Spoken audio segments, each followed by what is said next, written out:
Good morning students. ನಾವು ಭಾಗಲಬ್ಧ ಸಂಖ್ಯೆಗಳ ಗುಣಾಕಾರ ಮತ್ತು ಭಾಗಾಕಾರ ಬಗ್ಗೆ ಹಿಂದಿನ ವಿಡಿಯೋದಲ್ಲಿ ಅಧ್ಯಯನ ಮಾಡೋಣ. ಹಾಗಾದರೆ ಭಾಗಲಬ್ಧ ಸಂಖ್ಯೆಗಳಲ್ಲಿ ಗುಣಾಕಾರ ಯಾವ ರೀತಿಯಾಗಿರ್ತದೆ? ಹಿಂದಿನ ಕ್ಲಾಸ್ನಲ್ಲಿ ನೀವು ಸಂಕಲನ ಮತ್ತು ವ್ಯವಕಲನದಲ್ಲಿ plus into minus minus, minus into plus minus, plus into plus plus, minus into minus plus ಅನ್ನೋದು ಅಧ್ಯಯನ ಮಾಡಿದ್ರಿ.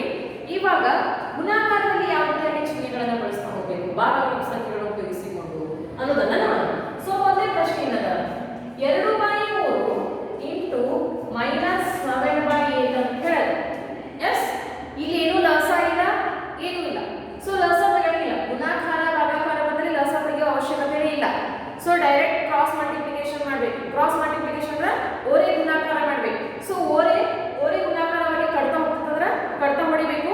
ಇಲ್ಲಪ್ಪ ಅಂದ್ರೆ ಆಕ್ಚುಯಲ್ ಅಂಶವನ್ನ ಗುಣಿಸ್ತಾ ಹೋಗ್ಬೇಕು, ಛೇದವನ್ನ ಗುಣಿಸ್ತಾ ಹೋಗ್ಬೇಕು. ನೀವು ಹೆಂಗ ಭಿನ್ನ ರಾಶಿಗಳ ಗುಣಾಕಾರ ಭಾಗಾಕಾರ ಮಾಡ್ತಾರಲ್ಲ ಅದೇ ರೀತಿಯಾಗಿ ಇದನ್ನ ಮಾಡ್ತಾ ಹೋಗ್ತೀವಿ. ಇವಾಗ ಮಾಡ್ತಾ ಹೋದಾಗ ಇಲ್ಲಿ ನೋಡಿ 2 ಒಂದೇ 2 4 ಕಡ್ತಾ ಹೋಗಿದ ಅಥವಾ ಹೊಡಕತ್ತೀನಿ. ಸೊ ಇಲ್ಲಾಂದ್ರೆ ಯಾವ ಬೇಕಾದ್ರೂ ಕಡ್ತಾ ಹೊಡೆಯಂಗಿಲ್ಲ. ಸೊ ಈ 2 ಒಂದೇ 2 4. ಇವಾಗ 1/3 ಇಂಟು ಮೈನಸ್ 7/4 ಉಳಿತು. ಹೌದಾ? ಗುಣಾಕಾರ ಮಾಡುವಾಗ ಯಾವುದೇ ಲಸವನ್ನ ತೆಗೆಯಂಗಿಲ್ಲ. ಅಂಶವನ್ನ ಗುಣಿಸ್ತಾ ಹೋಗ್ಬೇಕು, ಛೇದವನ್ನ ಗುಣಿಸ್ತಾ ಹೋಗ್ಬೇಕು. ಅಂಶ ಏನದ? 7 ಒಂದೇ 7.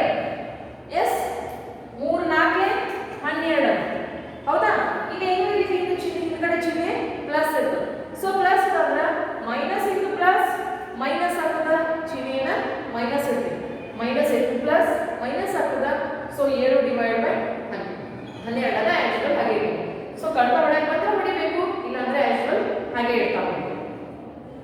ಇನ್ನು ಎರಡನೇ ಪ್ರಶ್ನೆ. ಸೊ ಎರಡನೇ ಪ್ರಶ್ನೆ ಏನದ? Minus 6/5 into 9/11. So minus 6/5 into minus 6/5 into 9/11. So ಈಗ ಏನಾದ್ರು ಓರೆ ಗುಣಾಕಾರ ಓರೆ ಕಡ್ತಾ ಹೋಗ್ತದ, ಕ್ರಾಸ್ ಮಲ್ಟಿಪ್ಲಿಕೇಶನ್ ಆಗ್ತದ? ಆಗುದಿಲ್ಲ. ಸೊ ಅವಾಗ ಏನ್ ಮಾಡ್ಬೇಕು? ಆಕ್ಚುಯಲ್ ಡೈರೆಕ್ಟ್ ಅಂಶವನ್ನ ಗುಣಿಸ್ತಾ ಹೋಗ್ಬೇಕು, ಛೇದವನ್ನ ಗುಣಿಸ್ತಾ ಹೋಗ್ಬೇಕು. ಸೊ ಇಲ್ಲಿ ಏನಿದೆ ಚಿಹ್ನೆ ಈ ಕಡೆ ಪ್ಲಸ್ ಇರ್ತದೆ. ಸೊ 9 54. 9 54 11 5 ಎಷ್ಟು? 55. Minus into plus minus. ನೋಡ್ರಿ, minus into plus minus, minus into plus minus ಚಿಹ್ನೆಯನ್ನ ಆಸ್ ಯೂಶುವಲ್ ಇಟ್ಟಿದೆ.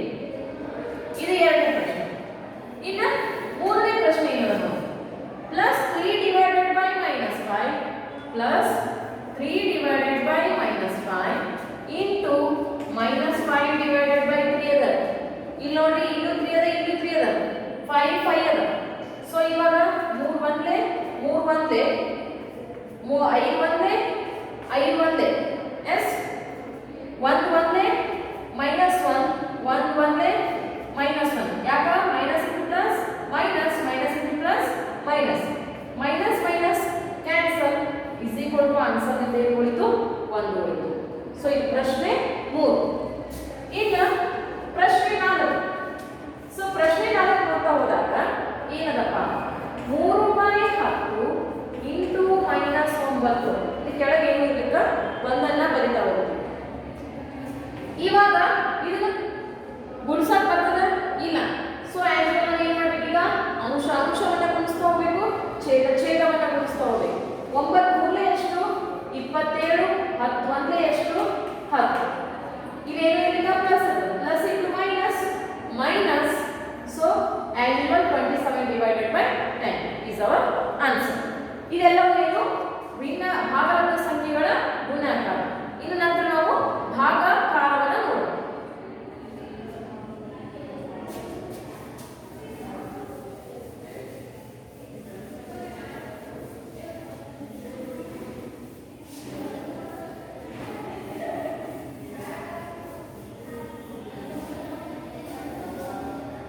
ಸೊ ಭಾಗಾಕಾರದಲ್ಲಿ ಮಾತ್ರ ಕೆಲವೊಂದು ಉದಾಹರಣೆಗಳನ್ನು ಬರ್ಕೊಂಡು ಭಾಗಲಬ್ಧ ಸಂಖ್ಯೆಗಳ ಭಾಗಾಕಾರದಲ್ಲಿ -4 ಭಾಗ 3 ನಂತರ -7 ಡಿವೈಡೆಡ್ ಬೈ 12 ಭಾಗ minus 2 divided by 30 minus 1 divided by 8 Baglay 3 divided by 4 3 divided by 30 Baglay minus 4 divided by 65. So ಈ ರೀತಿಯಾಗಿ ಭಾಗಾಕಾರದಲ್ಲಿರುವಂತಹ ಕೆಲವೊಂದಿಷ್ಟು ಲೆಕ್ಕಗಳು ಅದರಲ್ಲಿ ಮೊದಲೇ ಪ್ರಶ್ನೆಯನ್ನು ನೋಡೋಣ. ಏನಲ್ಲ -4 ಬಾಗ್ಲೆ 2/3 ಅಂತ ಹೇಳಿದ್ರೆ -4 ಬಾಗ್ಲೆ 2/3 ಅಂತ ಹೇಳಿದ್ರೆ ಸೊ -4 ಇಲ್ಲಿ ಏನಿರ್ತದೆ ಕೆಳಗಡೆ ಏನಿರ್ತದ 1 ಇರ್ತದೆ. ಸೊ ನಮ್ಮ ಭಾಗಾಕಾರ ಚಿಹ್ನೆ ಇಟ್ಕೊಂಡು ನಮ್ಗೆ ಕ್ಯಾಲ್ಕುಲೇಷನ್ ಮಾಡಕ್ ಬರಂಗ. ಸೊ ಭಾಗಾಕಾರ ಇರೋದನ್ನ ನಾವು ಏನ್ ಮಾಡಬೇಕು ಅಂದ್ರೆ ಗುಣಾಕಾರವಾಗಿ ಪರಿವರ್ತಿಸ್ಕೋಬೇಕು. ಸೊ ಗುಣಾಕಾರವಾಗಿ ಪರಿವರ್ತಿಸ್ಕೋಬೇಕಾದ್ರೆ ಇದನ್ನ ಏನ್ ಮಾಡಬೇಕು ವಿಲೋಮವಾಗಿ ಬರ್ಕೊಳ್ಬೇಕು. ಸೊ ವಿಲೋಮ ಅಂದ್ರೆ ಏನು? ಅಂಶದ ಸ್ಥಾನದಲ್ಲಿ ಛೇದದ ಸಂಖ್ಯೆಯನ್ನ ಛೇದದ ಸ್ಥಾನದಲ್ಲಿ ಅಂಶದ ಸಂಖ್ಯೆಯನ್ನ ಬರಿತಾ ಹೋಗ್ಬೇಕು. ಸೊ ಹೇಗಪ್ಪ? ಸೊ -4 divided by 1 ಭಾಗಾಕಾರ ಚಿಹ್ನೆಯನ್ನ ತೆಗೆದು ಗುಣಾಕಾರ ಚಿಹ್ನೆಯನ್ನ ಹಾಕಬೇಕು. ಗುಣಾಕಾರ ಚಿಹ್ನೆಯನ್ನ ಹಾಕಿದ್ವಿ ಅಂದ್ರೆ 3ನ್ನ ಅಂಶದ ಸ್ಥಾನದಲ್ಲಿ 2ನ್ನ ಛೇದದ ಸ್ಥಾನದಲ್ಲಿ ಬರಿತಾ ಹೋಗ್ತೀವಿ. ಬರದ ನಂತರ ಇವಾಗ ಕಡ್ತಾ ಮಾಡಿದ್ದೀವಿ 2 1 2 2 ಎಸ್. ಇವಾಗ ಇಲ್ಲೇನು ಚಿಹ್ನೆ ಪ್ಲಸ್ ಇರ್ತದೆ. ಮೈನಸ್ ಇಂಟು ಪ್ಲಸ್ ಮೈನಸ್ 2 3 ಎಷ್ಟು 6 1 1 1. So this is your answer -6 3 2 6 minus into plus minus 1 1 1 ಅನ್ನ ಇದ್ದೀವಿ. ಭಾಗಾಕಾರ ಚಿಹ್ನೆಯನ್ನು ತೆಗೆದು ಗುಣಾಕಾರ ಚಿಹ್ನೆಯನ್ನು ಹಾಕೊಂಡಾಗ ಇದನ್ನ ವಿಲೋಮವಾಗಿ ಬರಿತಾ ಹೋಗ್ತೀವಿ. ಸೊ 3ನ್ನ ಮೇಲ್ಗಡೆ 2ನ್ನ ಕೆಳಗಡೆ ಬರಿತೀವಿ. ಈಗ ಎರಡನೇ ಪ್ರಶ್ನೆ ಏನಂತ -7/12 ಬಾಗ್ಲೆ -2/13 -7/12 ಬಾಗ್ಲೆ -2/13. ಸೊ ಇವಾಗ -7/12 ಇದು ಭಾಗಾಕಾರ ಚಿಹ್ನೆಯಿಂದ ನಾವೇನು ಗುಣಾಕಾರ ಚಿಹ್ನೆಯನ್ನು ಹಾಕೊಂಡು ಅಂಶವನ್ನ ಛೇದದ ಸಂಖ್ಯೆಯಲ್ಲಿ ಛೇದವನ್ನ ಅಂಶದ ಸಂಖ್ಯೆಯಲ್ಲಿ ಬರೀತೀವಿ. ಇಲ್ಲಿ ಏನಾದ್ರೂ ಕಡ್ತಾ ಹೋಗ್ತದ? ಇಲ್ಲ. ಸೊ ಆಸ್ ಯೂಶುವಲ್ ಇರಬೇಕು. ಸೊ ಆಸ್ ಯೂಶುವಲ್ ಇರಬೇಕಂದ್ರೆ 13 7 7 3 21 7 2 14 1 14 2 16. ಸೊ 23. ಸೊ 13 7 161 ಮೈನಸ್ 12 2 ಎಷ್ಟು 24. ಇಲ್ಲಿ plus plus into minus minus. So minus minus cancel.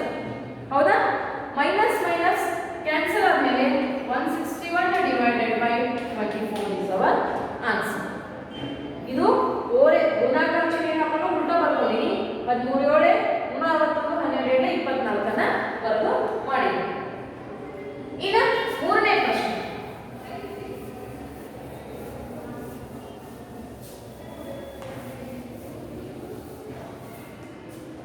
So ಮೂರನೇ ಪ್ರಶ್ನೆ ಏನಪ್ಪ? -1 divided by 8 Baglay 3 divided by 4 ಅಂತ ಹೇಳಿದ್ರೆ ಇದನ್ನ ನಾವು ಗುಣಾಕಾರ ಚಿಹ್ನೆಯನ್ನ ಹಾಕೋಬೇಕು. ಸೊ ಗುಣ್ಲೆ 4/3 ಅನ್ನ ಬರೀತೀವಿ. ಗುಣ್ಲೆ 4/3 ಅನ್ನ ಬರೀತೀವಿ. ಸೊ ಇವಾಗ 4 1 ಕಡ್ತಾ ಹೋಗ್ತದ. 4 1 4 4 2 8 minus into 1 1 1 minus into plus minus 3 2 6 1 minus 1 divided by 6 ನಮ್ದು ಆನ್ಸರ್. ಇನ್ನು ನಾಲ್ಕನೇ ಪ್ರಶ್ನೆ ಏನದಪ್ಪ? 3 divided by 13 Baglay -4 divided by 65 ಅಂತ ಹೇಳಿದ್ರೆ ಎಸ್. ಇವಾಗ 3 divided by 13 ಭಾಗಾಕಾರ ಚಿಹ್ನೆಯನ್ನ ಗುಣಾಕಾರ ಚಿಹ್ನೆಯನ್ನ ಬರ್ಕೊಂಡು 65 divided by -4 ಅನ್ನ ಬರ್ಕೊಂಡಿದ್ದೀವಿ. ಉಲ್ಟಾ ಮಾಡುವಂದಾಗ ಅಂದ್ರೆ ವಿಲೋಮ ಮಾಡುವಂದಾಗ ಇಲ್ಲಿ ಚಿಹ್ನೆ ಮೈನಸ್ ಅಂತಂದ್ರೆ ಅದರ ಚಿಹ್ನೆ ಕೆಳಗಡೆ ತಗೋಬೇಕು. ಮೇಲ್ಗಡೆ ಅದೇ ರೀತಿ ನಂಬರ್ ಅಷ್ಟು ಚೇಂಜ್ ಮಾಡಂಗಿಲ್ಲ. ನಂಬರ್ ಜೊತೆ ಚಿಹ್ನೆನೂ ಚೇಂಜ್ ಮಾಡ್ತಾ ಹೋಗ್ಬೇಕು.